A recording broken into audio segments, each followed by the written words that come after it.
do a little demonstration how to properly hold focus mitt for parents at home that want to help out their kids, how to train during the pandemic. Okay, so here Preston's going to be standing in his proper fighting stand here with his hands up. So we're going to start with the jab. Okay, so the jab is his left hand, which is his lead hand. So all I have to do is put the hand up like this, like you put the focus mitt up, and then he's going to hit that pad right in the center. Okay, so what you got to remember when you're holding pad is not to be overly tight. You got to be nice and relaxed, and when he hits, I'm going to tap his glove just a little bit. I'm going to move my pad, I'll say about 5 inches or maybe less, just a little bit, so that in order to give him something to hit. Okay, Preston, just throw that jab again. That's it. Again. Okay, so when you want to look at when he's throwing that jab, you also want to correct his mistake. So Preston, just throw the jab and leave it up there. Leave it nice and extended up there. That's it. Leave that jab up there. So when he throws the jab, so things that you want to look at, make sure that his chin is covered behind his shoulder and he turns his hand over and his arm is fully extended. And when he's done jabbing, he's going to bring his hand back to his face. Alright, do that again. That's it. So nice again. Every time he jabs, I give a little tap on his gloves. And now we're going to go for the right hand.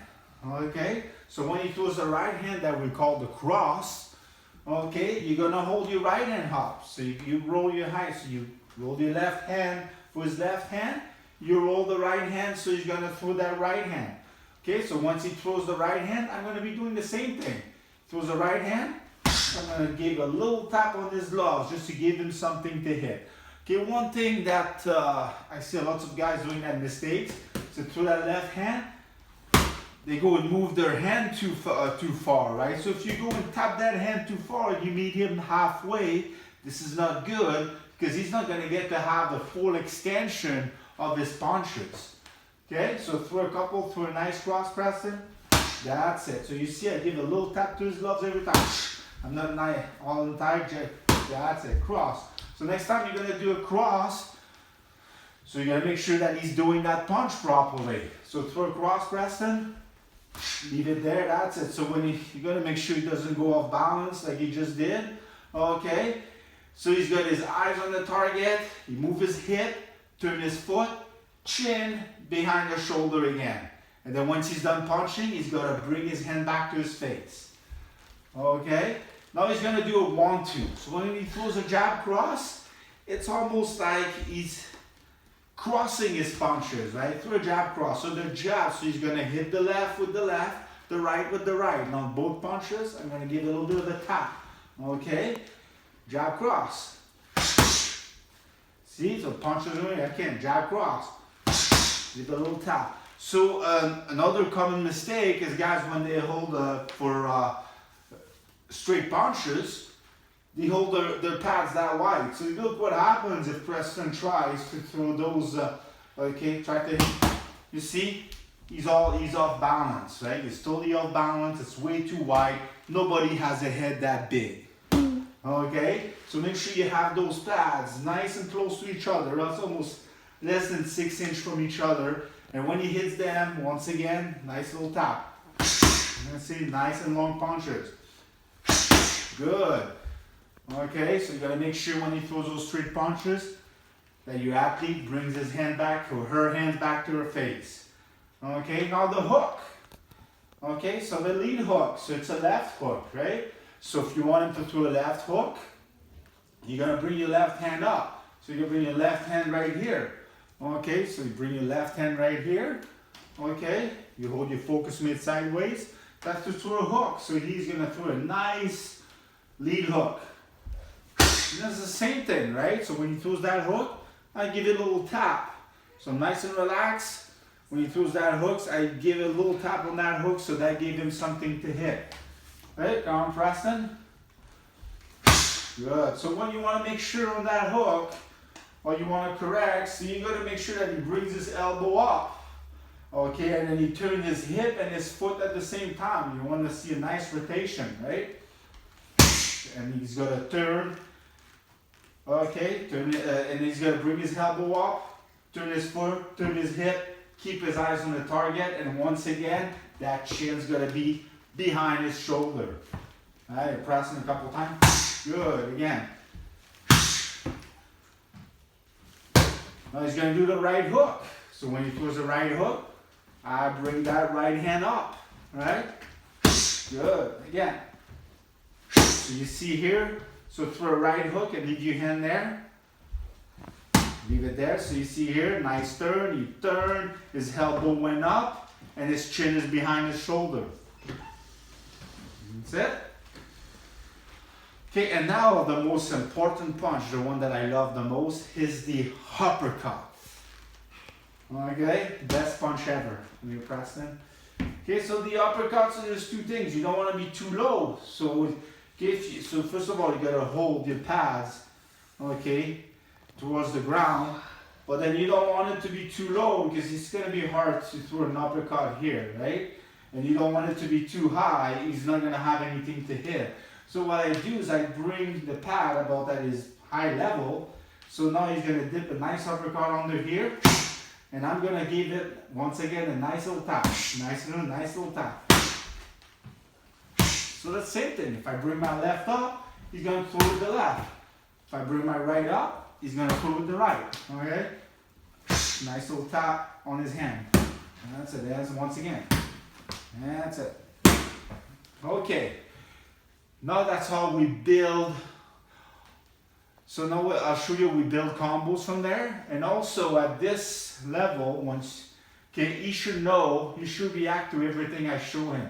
Alright, so if I show him this hand, what is he gonna throw?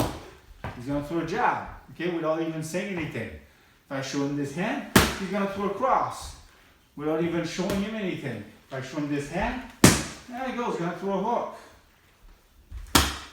That's it, alright, so he's got to figure out. Alright, now he's gonna react to it. Okay, so from there we're gonna build combos. So the way I build combos is I give a number to each punches. Okay, number 1 punches, the jab. Number 2 punch, the cross. Okay, number 3 punch, the lead hook. Number 4 punch, the right hook.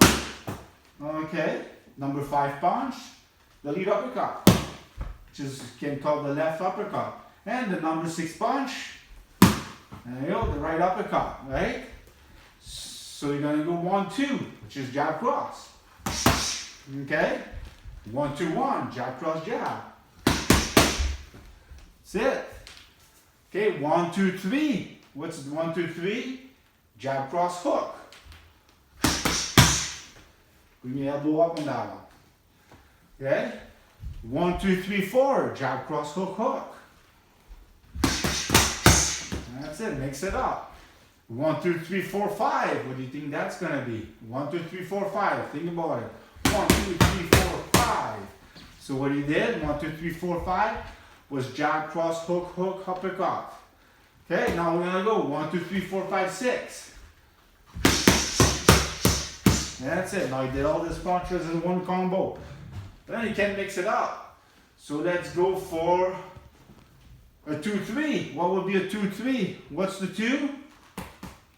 The cross. What's the 3? The lead hook. So from there, all I have to do is mix it up. I'll say I'll be calling a 2-3. 2-3. Yeah, look at that. That's it. 1-4. 1-4. 1-2. 1-2. Good. 2-3. There you go. So see, you just number all those punches. Okay? And then some of you might not have focus mitt at home. Okay? So do without focus mitt, you can also use your hands. Keep your gloves pressing for this one. Okay, so the first thing you gotta do, so if you use your hands, the same drill here. The only difference, if you use your hand, you gotta tell the athlete to not to go full power, right? Because you don't want to hurt your hands. But same thing, right? If I gave him to do a jab cross, so you go jab cross, just tap on his gloves. Okay, Jack, 1, 2, 3. And that's it. So you just position, you do the same movement you were doing with the focus mitt. This time you're gonna do it with your bare hands. Then same thing if Preston takes his gloves off. So if you at home, some of you just started, right? You don't have any equipment, take your gloves off. Then we can go do a little bare knuckles, wherever. Remember one thing, when you do it bare knuckles, you don't want him to go full power because you don't want him to hurt his hands. However, we can still do some work if we keep it nice and light and put some speed in there. Okay, 1, 2. That's it, 1, 2, 1. Turn your hands over. So you know what I mean? You can still pick like these little things. He's not turning his hands over. He's not extending his punches. 1, 2. That's better. 1, 2, 1. See? Uppercut. 3 uppercuts. 1, 2, 3. See, so I'm doing the same motion. I'm just tapping his hands a little bit. Alright? Yeah, that's him. I shouldn't even have to tell him at this point. He knows exactly. You just show him. They should know exactly what to show you. 4. 1, 2, 3, 4. 1 again. 1, 2, 3, 4. That's it. Perfect. Okay, so these are just the very most basic focus mitt, but it's very a focus mitt work, but it's very important when we do those kind of drill that you pick on the mistakes. Okay, and you don't let them take habits. Take bad habits, which is not extending the punches properly. Okay, keep not bringing their hands back to their chins after they punch and all that stuff. Okay, good job, Preston.